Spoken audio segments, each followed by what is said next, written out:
खासदार फुटत नाहीत, पवार साहेबांचे खासदार फोडले जात नाहीत, तोपर्यंत अजित पवार गटाला केंद्रामध्ये मंत्रिपद मिळणार नाही. आणि हे मंत्रिपद प्रफुल्ल पटेल यांना हवं आहे. प्रफुल्ल पटेल यांना सांगण्यात आलेलं आहे, जो केंद्रामध्ये मंत्रिपद मिळवण्यासाठी जो कोटा आहे खासदारांचा, तो तुम्ही पूर्ण करा, तो तुम्ही पूर्ण करा.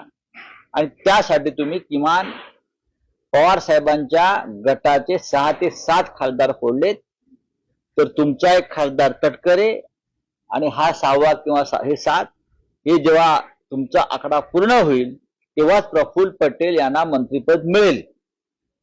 कळलं? त्याचा महाराष्ट्राला काही उपयोग नाहीये, देशाला काहीच उपयोग नाहीये, किंवा अजित पवारांना उपयोग नसेल. प्रफुल्ल पटेलला मंत्री व्हायचं आहे किंवा सुनील तटकरेंना मंत्री व्हायचं आहे. आणि म्हणून पवार साहेबांचे खासदार फोडण्याचे कसोशीने प्रयत्न सुरू आहेत. पण हा नीट